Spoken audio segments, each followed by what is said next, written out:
Yurt. Juwan. So I'll go ahead and start that over. Yurt. Juwan TheDon. Except my STEEZ know what's going on. Yes, Lord. We bring y'all round 1 AFL 2023 first week round 1 recap. Y'all should know what's going on for sure. 3 years in, you know how we start these things, man. Any major takeaways? All right. I'm going to give y'all 2, man, just because it's the inaugural round 1, if you will. Boy, Himmelberg cut his hair, man. What's up with the people cutting their hair? The long hair buddies cutting their hair now. They don't even look like themselves. Josh Bruce. Kazi. You don't know Kazi. But yeah. The European Australians that cut their hair? Bro, them boys, nah. It's hard to notice, bro. Y'all became general population. But nah, seriously though, my major takeaway is going to be the MRO. It's quite early already, round 1. And we already have some circumstances where players are getting suspended. And I'm just not sure, bro. Like, it'll be interesting to see how consistent they're about to be this year.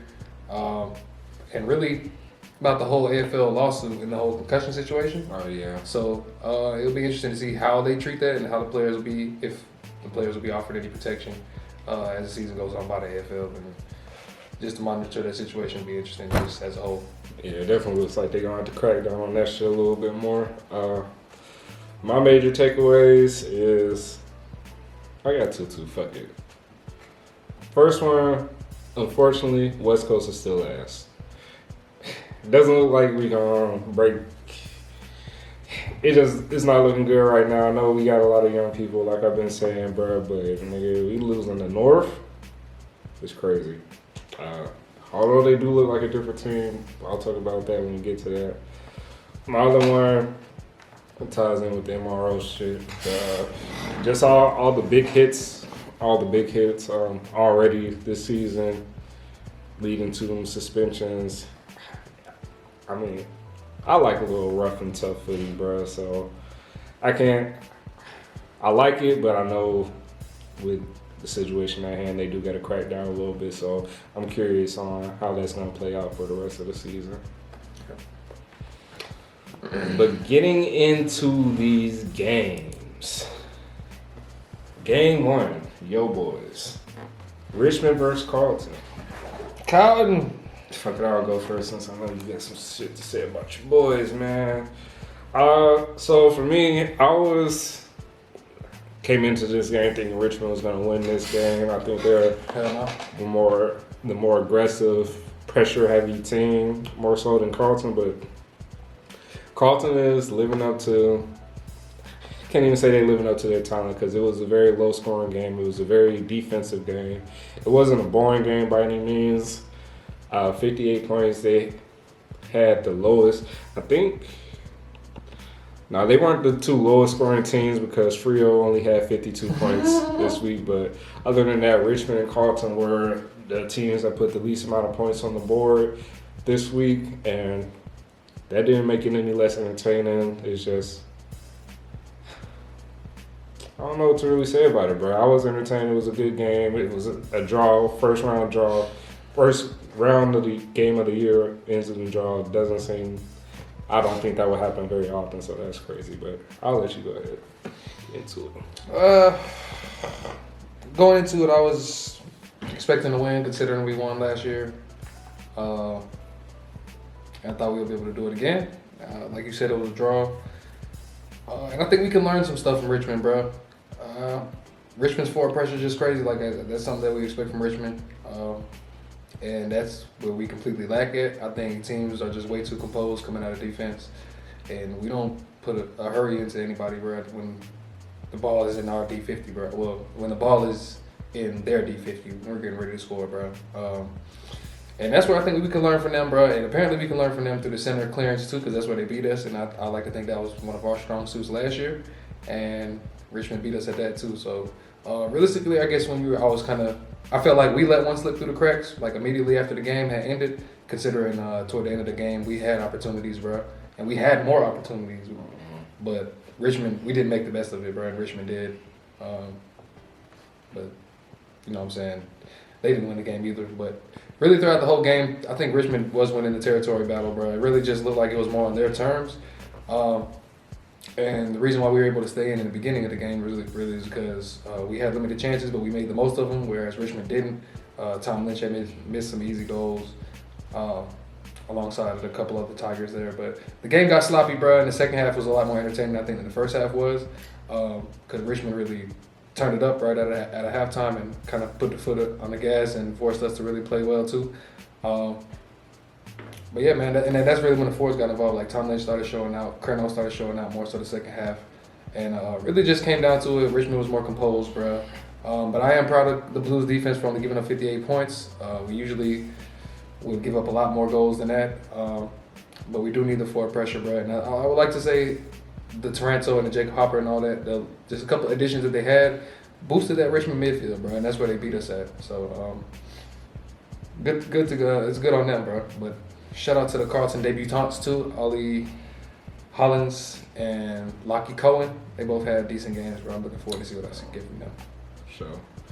All right, moving on to the next game, we got Geelong versus Collingwood. All right, so this game for me,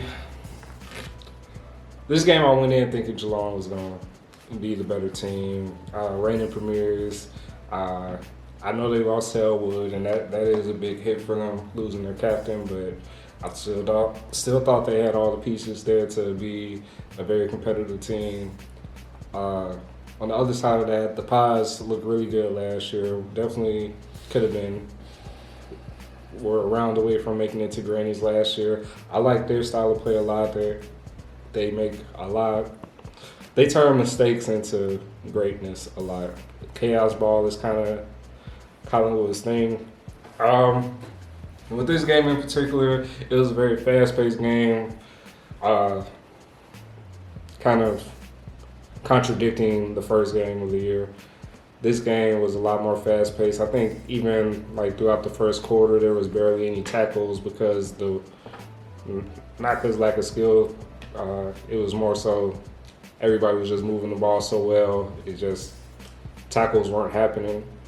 But when it came down to the end of the game, Collingwood just played harder. Collingwood played the full 80 minutes, and Geelong kind of fizzed out during the end. I think their age kind of was catching up to them, and Collingwood just ended up on top, man. Simple as that. Yeah, I agree, man. Great game, nonetheless.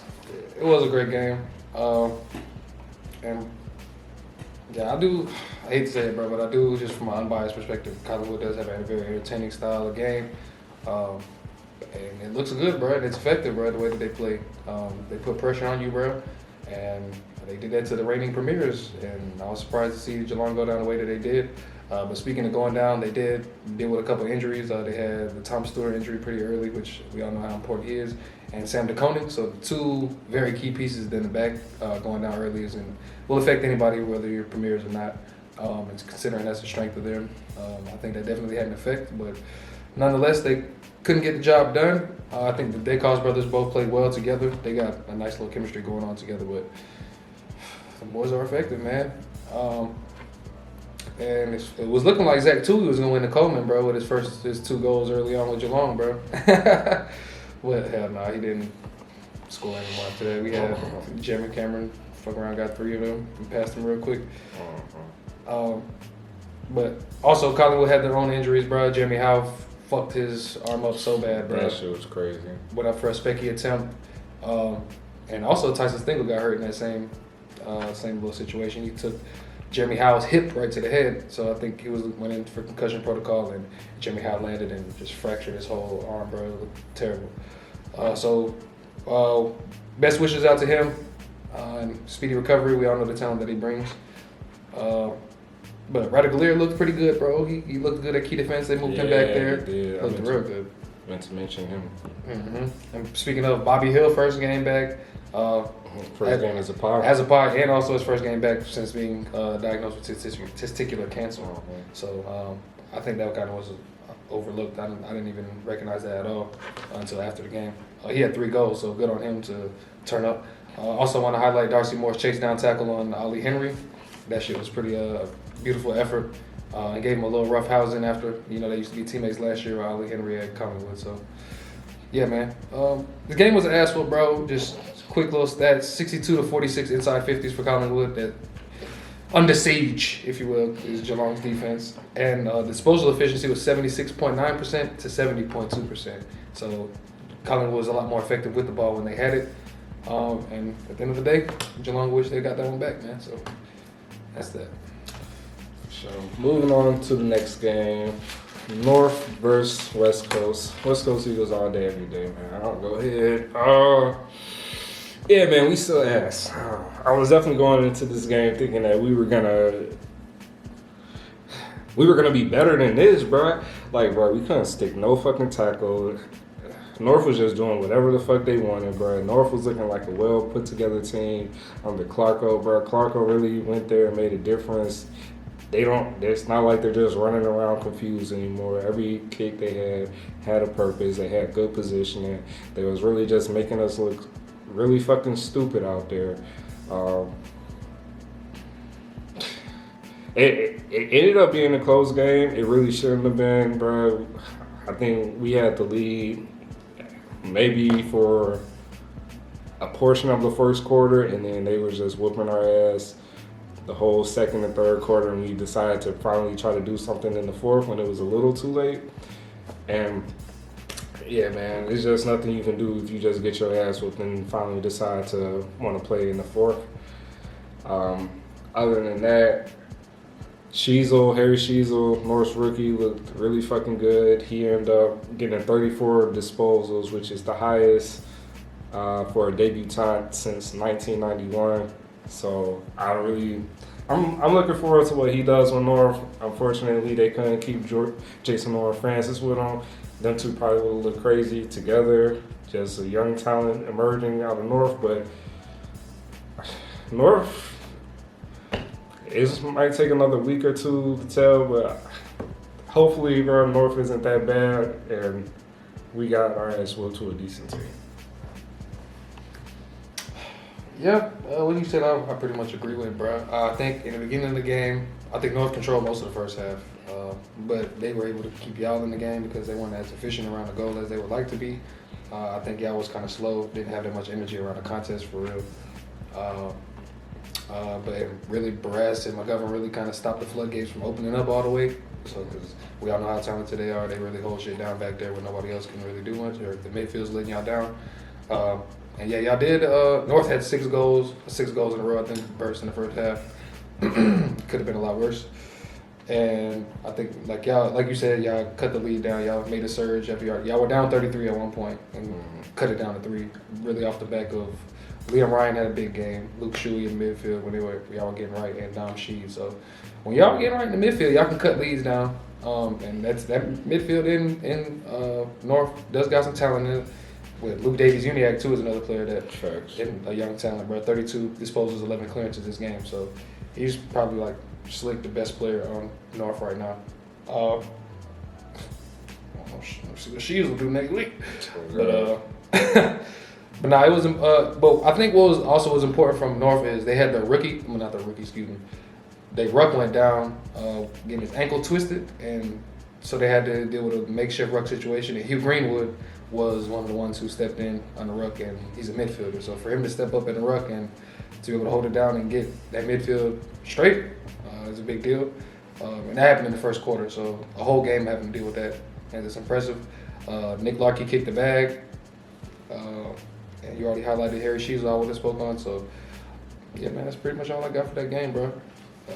Looking forward to see if West Coast can bring out that late game energy into next week. See what's going on. I'm just going to add one more thing. We only lost by a goal, less than a goal, really. And the nigga that I thought was just going to come back and be the fucking star, Oscar Allen, missed the easy-ass goal that definitely shouldn't have been missed. And look at where we ended up. Anyways, next game. Port versus Brisbane. So this game was actually a surprise ass whoop for me. I definitely thought Brisbane was the better team. I've been saying Brisbane number 1 on my ladder. and they start the season with this bullshit. Port, I knew they was better than what the ladder showed last year, and I expected them to be a better team with the picks. With what they did in the offseason as far as trades, getting Jason Horn-Francis and Junior Rioli, among others. But I wasn't expecting them to just come out and whoop the team that I thought was going to be the best ass.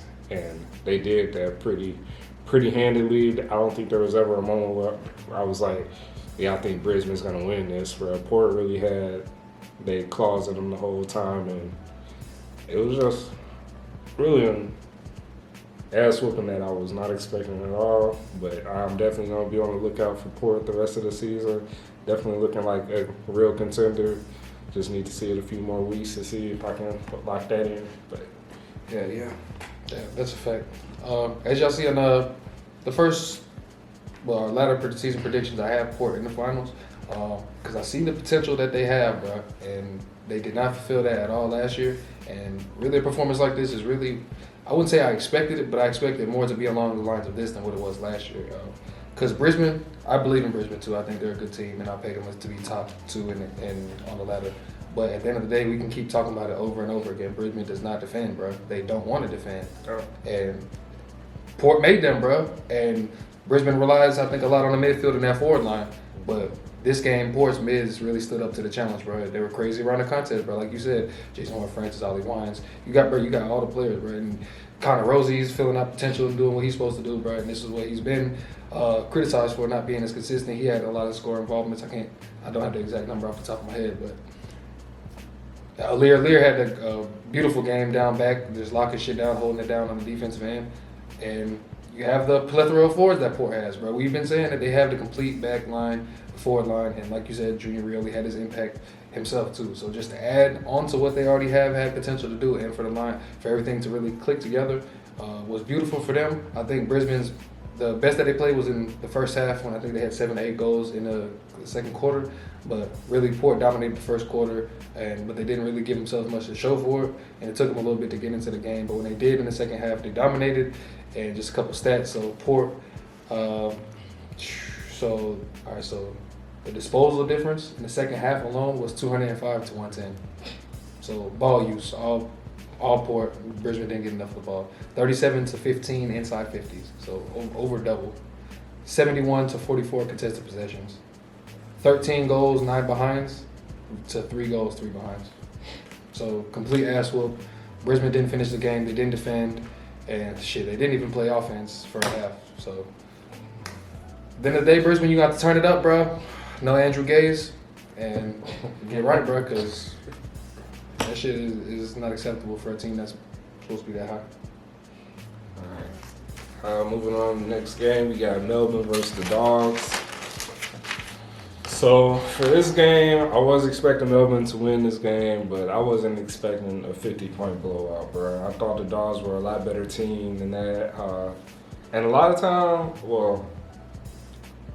sometimes, the Dogs look really, really good coming out the center bouts. Their midfield is really what the Dogs are good at. Their forwards and defenders may be questionable. They got some standout players in both those positions.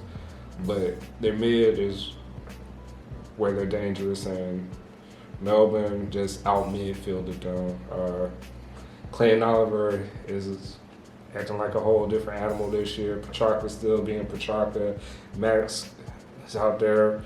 Max was actually spent a lot of time in the forward line because Grundy's out there now, which it makes them even better, in my opinion, having Max just be able to get a break and chill on the forward line and then switch out with him and Grundy. Perform the aerobics. Yeah. But Melbourne's going to be a tough team, bro. Kazi Pickett, bro, it's looking like he's going to have a breakout year. Unfortunately, he's suspended for the next 2 games because a little unnecessary roughness on the hit. But high bump. Yeah. But Kazi was looking crazy, bro. This is going to be Kazi's year. I wouldn't be surprised if Kazi's up in a conversation with Clayton and Petrarca this year as best Melbourne player. But yeah, that's pretty much it, man. Melbourne just dangerous this year. Yeah, Kazi had 4 goals, 19 disposals, so he had enough of the ball, and was effective while doing it. I do want to highlight, and it was a high bump on Bailey Smith. He bounced right back up, so imagine if he would have got knocked out, it would have been a lot worse as far as the outcome goes. He really jumped up and charged right into him, like launched himself off the ground, so there's no way to really defend that.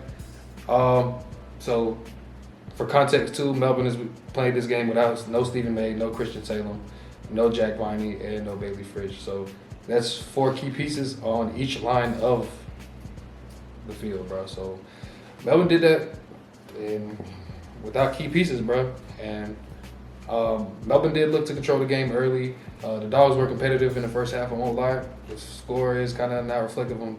It looked like they were getting their ass all game if you really look at the score, but it wasn't necessarily the case.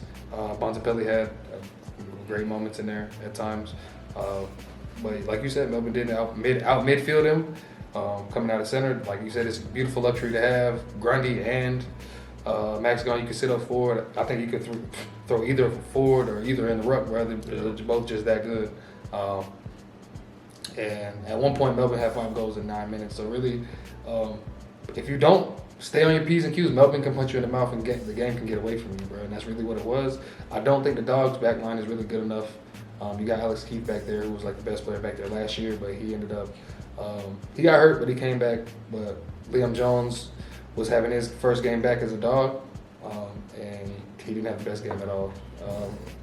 And he actually got hurt too. He got a little head injury, a little neck injury, and actually wasn't looking too good. It looked like it could have been some nerve situation going on with how stiff his arm was. So best wishes out to him. But yeah, there was some nice forward moments for the Dogs though. Like Aaron Nine, we all know he's the best forward there, and sometimes he looked like he's out there by himself. I will say Ugo Hagen had a couple moments out there early in the game that he looked decent, but you'll need more. It just can't just be nothing week in, week out basis, bro. So yeah, man, there's some questions with the Dogs. I won't measure your whole season based off this loss to Melbourne because I do hold Melbourne as the premiers if you want to watch the other videos. So it'll be interesting to see how they improve and how they can get themselves up and going. Yeah.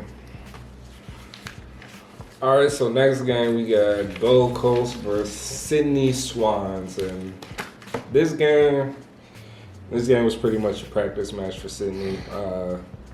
Sydney really came out strong. Buddy came out, scored the first 2 goals for Sydney, and they really just kept the ball rolling after that. Papley was great, bro. I really think I'm gonna like Papley this year. He seems to still be improving. I mean, it's really not too much to say.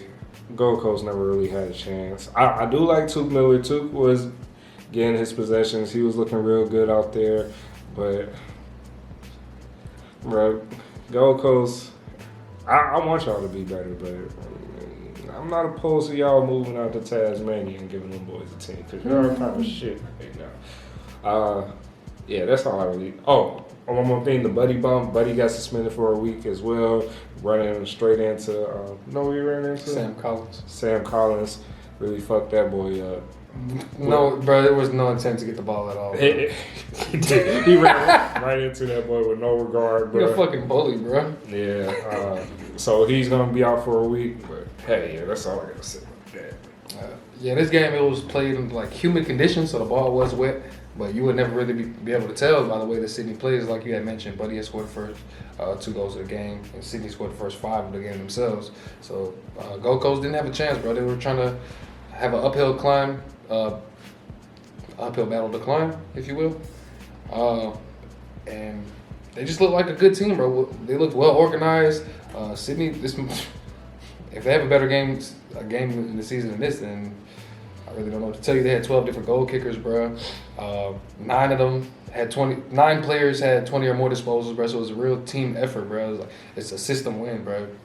It's not just single players. The whole midfield really looked good between Dylan Stevens on the wing, Chad Warner, or Luke Parker, bro, or Errol Golden, the young, bro. It's like you got the young talent, bro. All them boys good, bro. And Gold Coast could not stand the pressure. Like when Sydney's pressure is real good too, and Gold Coast was just turning it over, and ball movement wasn't quite good enough to really be able to dispel the pressure. There's a 21-point lead at the first quarter time, so. I don't know how confident Gold Coast was coming into the game, but I know all that dissipated real quick, bro. And I really had higher hopes for Gold Coast. I ain't gonna lie. Like we said, we've known that they've had stronger starts in the beginning of seasons, but Sydney wasn't trying to hear any of that shit, bro. Hell no. Shit, they beat us last year. Matter of fact, we played them the last 2 years, first game. Mm-hmm. Sydney they get back. Appreciate that, Lizzie. You ready? To the next game, we have GWS versus Adelaide. So this game was slick entertaining because at first Adelaide, I was thinking Adelaide was gonna run away with it, but come out the second half, GWS really lit fire on their ass and they got the dub. A few players that I really liked, Toby Green. Y'all know I'm a low-key GWS fan, and Toby was acting like the sole captain that he was, bro. Whenever GWS needed some shit, Toby led. What is barometer? Toby was definitely the barometer of that game. Also, I'm pointing out Harry Himmelberg for Mark of the Round, sitting on that boy's shoulder. I forgot who he caught the mark on, but yeah, that was a nice one. Nice little specky, don't mind. Then we got the Shane McAdam bro. Now Shane, so Kazi fucked somebody up, Buddy fucked somebody up. But Shane McAdam tried to fall somebody. He tried to take a nigga life, bro. That nigga had no regard to any form of the other person's safety, bro. You see the sweat just. Yeah, he fully charged, torpedo jumped into somebody. Who did he jump into? Jacob Ware. Yeah. I hope that boy alright, cause he feel that shit right now. But it's Tuesday, March 21st. Oh, yeah, he feels that shit. But that just goes to show bullies don't win, bro. Cause GWS came back and whooped their ass after Shane McCown did that dirty ass shit. So that's what you get. Yeah. At the beginning of the game, bro, I did think Adelaide was gonna win too. They were dominating really the first half, but they just left the door open. We've known Adelaide to be a fairly accurate team, one of the more accurate teams in the league, and they just didn't display that this game, and it bit them in the ass for real. They were inaccurate, just in front of goal. I think they should have had more. Rankin had beautiful moments, bro. He was involved in damn near all the scoring for Adelaide. Sure. But what did he do? He was 2 goals, 5, bro. He had made 2 goals, he missed 5, and we see it. We see the impact that you're making at Adelaide, but you have to finish at the end of the day. We all know footy it's been what they say. It's like the state of the game now is like some of the least accurate goal scoring, and it's just showing, bro. And Rochelle had 3 goals, and so he was doing good too. He's continuing the momentum that he had at the beginning of the first half of last year before he got hurt. It was like a corked quad or some shit that he had, or whatever the case was. But yeah, GWS was just straight, man, and they overcame injuries to win this game. You were highlighting the skippers. You were highlighting Toby Green, but not only himself, but the 2 other skippers who are no longer skippers had great games. And Stephen Canelio was crazy out the middle, bro. At the center, you see him; he's the main one exploding out the middle, bro. And Josh Kelly, is it Jake or Josh? I fuck it up every time. Josh Kelly, he was having a great game too before he got hurt, and I think he had to get tested for concussion, as well as Lockie Whitfield too. He got hit pretty hard as well. And they also overcame the Perriman injury in the first quarter. I think he did a hammy. And Harry Himmelberg, Harry Perriman, I think he did a hammy in the first quarter. But they overcame those injuries and did that, bro. And you already mentioned the McAdam bump. But GWS did a good job, bro. I think Tom Green was pivotal at the center. He had 37 career-high disposals. And he had a nice goal out of stoppage. I think he's a crazy threat in the forward half, bro. When there's a stoppage, you got to be aware of him. You got to tag him because he might get a goal on your ass. And GWS, I think they overcame a bad first half. They weathered the storm and they got it done. 11 goals to 4 in the second half.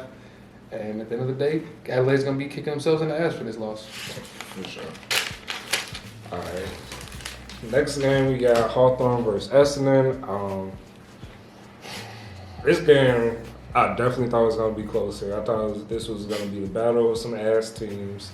Turns out Essendon wasn't looking too ass. And I don't know if that's because the Hawks were looking that much more ass, or the Essendon or the Bombers just, they really turned up during the offseason. They did get Tippin Woody back. He had his impact on the game, but I don't think he was just a big difference maker like that. But Essendon really just did what they wanted this game. It maybe was competitive for the first quarter, but after that, it was all Essendon. And I was thinking they was gonna be down there competing for the wooden spoon, but these boys were looking kind of decent out there. Even despite what the Hawks did, Essendon looked like they knew what they were doing. That's all I got to say. Yeah, I agree. I really definitely did expect this to be a more competitive game. I really thought the Hawks would win this game. And I think they want to say they match up pretty early in the beginning of the season, usually. And I want to say the Hawks usually win that, but they didn't get it done. Essendon came out in the beginning of the game with 2 quick goals. But really after that, the Hawks came with 4 straight, so I was really confident with them. I think one of those 4 goals, Wingard had a nice little saucy-ass goal. So if you haven't seen that, go check out Chad Wingard's goal. But in the second quarter, both teams were really just wrestling. So based on the score, you wouldn't be able to tell that it was a competition at one point, but really the first half, that's what it was. And Essendon really came and said, this is our second half, though. The Premiership quarter is all us. 9 goals straight. Perkins had 3. And they just looked nice down there, bro. The midfield was working well. Will Sutterfield, from the former Carlton midfielder that we couldn't translate into ours because we had too many. He looked real good out there, and looked like he'll fit there as a big body out there. And there's no Stringer. They didn't have Stringer. Highlight to Jordan Ridley had his first career AFL goal. He had after 68 games, got his first one. So shout out to him and Mason Redmond. They're on my defense on fantasy, and they both got a goal. So shout out to them boys. But yeah, 66-49 inside 50s, bro. Under Sage, bro. Too much on your defense, bro. And no team can be expected to win after just consistently getting bombed like that. I, as a Carlton fan, understand that, bro. But shout out to CJ. CJ had a nice little moment, bro. I'm excited to see what the Hawks can bring. I'm expecting way more than this effort going forward because I do kind of like them. And I'm not willing to accept that next week. CJ did have a nice ass goal from deep, and then he did the fucking ninja jump back up and that shit. So crazy as fuck. Yeah. All right, last game of the round we had Saints versus bitch ass. Yeah, Frio bitch ass, but yes, Frio, the lowest scoring team of the round. You love to see that. And going into this game, I really thought Frio had it. I hate to say, but. And that's only because the Saints were missing like 4 of their very key players. 8. For 14 players total. Yeah. So they was missing a lot there. They was playing basically they reserve team. I'm bad. Damn near. And they still whoop bitch ass. So give it up for the Saints, man. They the real MVPs on the round. But for real, I thought these boys was gonna be contending for wooden spoon too, and they kind of showed me if they doing this without their best 22, then I can't imagine what they're gonna be like when they're back to full health. I definitely thought they were gonna be in the situation that West Coast was in last year, missing hella players and just not being able to really compete well, but they came out and beat Frio ass. So shout out to them boys. Yeah. Yeah, Ross Lyon might have them boys. Ross Lyon might have them boys going, man. I ain't gonna lie, they might be doing a little something. But yeah, for what I got down, they had 14 players in total. 8 of them are in their best 22, with a bunch of them being 4s. I know they didn't have Membry and they didn't have Max King, that's for sure. Max King will probably be out for a decent amount of time, so they better get used to it. Whereas Frio only was missing Sonny Walters, and so they asked. Really, St. Kilda, bro, they had unmatched pressure at the end of the day, bro. They forced turnovers, and it looked like Frio just couldn't really get a grasp of how to handle the ball and how to move the ball. I think their offense was looking kind of predictable. And it didn't have any daring any dare to it, as they say. They didn't really try to challenge the corridor as much as you would like to see for a team who wants to take risk and really break a defense down. And they didn't decide to do that. But I think what's crazy is Frio dominated the ruck scenario situation, and you kind of would expect that with the ruck that they have. But Saints really still had the advantage as far as midfield goes, bro, between Steele, Crouch, and Ryan Dunns, if you will. 46-19 hit out advantage, bro, between Sean Darcy and Luke Jackson for Frio.